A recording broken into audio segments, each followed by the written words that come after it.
The last and not least department and presentation will be from the OBAIS Operations, Business Analytics, and Information Systems. Mike Fry leads that department as department head. Want to acknowledge him and everything that he does for that department, and also introduce Jaime Windeler.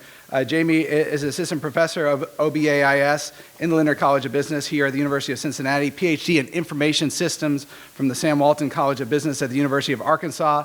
Research focuses on distributed software development teams and the attraction, selection, and retention of IT professionals. Really excited to welcome Jaime Windeler.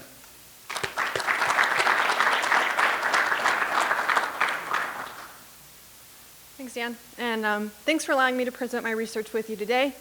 To set the stage for what I study, I'd like you to think about the last time you had an opportunity to introduce people who didn't know one another. Maybe you're at a conference or a networking event or a dinner party. Think about what you said as you introduced those two people. I've observed people taking one of two approaches. They tend to either emphasize something that those two people have in common, maybe a shared interest, or if we're in Cincinnati, what high school they went to, or something that's distinct about each individual, what they bring to the conversation, maybe what organization they're associated with, or what job they work in. And in my research, I think about applying this intuition we have when we introduce people face-to-face to this virtual team context. Virtual teams are teams that are distributed or dispersed in some way, usually globally. So I study software development teams, which are often distributed in China, India, and the US. But you might have teams in your organization where some people are working from home, or they're at different office sites or different work shifts. And so they don't have a lot of opportunities to socialize, to build rapport and cohesion and all the things that make teams work. But these teams, these virtual teams, are usually assembled to take advantage of diverse knowledge, skills, abilities, perspectives. And so when we try to harness that diversity and use it for organizational performance, one of the challenges that we face is that diversity can present some challenges as well. Diversity can contribute to tension, maybe some conflict, right? And so in my research, I look at how we can shape these first impressions in virtual teams to help them unlock the diversity that's embedded in the team. And so what I did in this study that I want to share with you is I leveraged social media to try to shape these first impressions in virtual teams. And I designed an application that looks like a popular social media site.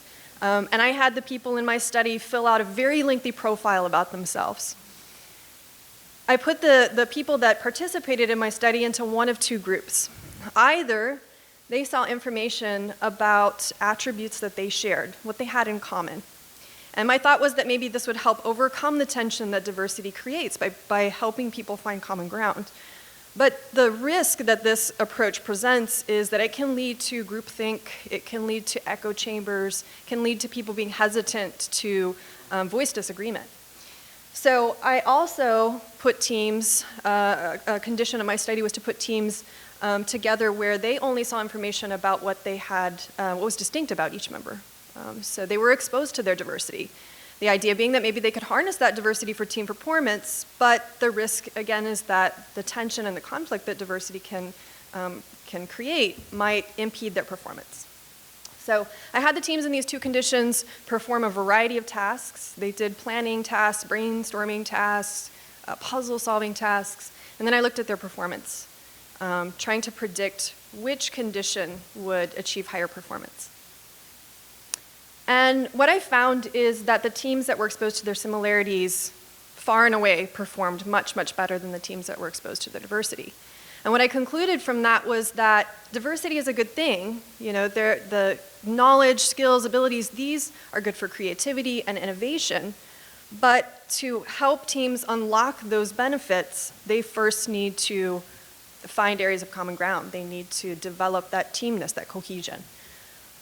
This is, I think, a low-effort way to unlock the strength of diverse teams. You can develop an application like I did, which was pretty easy, pretty straightforward. But I've actually done the same exercise in my classroom with student teams and Excel and the match formula to help them find areas that they have in common. I look at how this can support virtual teams, but it can also be extended to newcomer onboarding or socialization, project kickoffs where you're bringing people together for the first time and you want to shape that first impression that they have of one another. As I step back and I look at this beyond teams, beyond organizations, one of the things that keeps me excited about this research is, social media has gotten a bad rap in the past few years with the fake news and troll farming and echo chambers. And so the idea that we can leverage social media to bring people together in teams and organizations is something that keeps me motivated to persist with this research. So thank you for allowing me to share my research with you, and I'll turn it back over to Dan.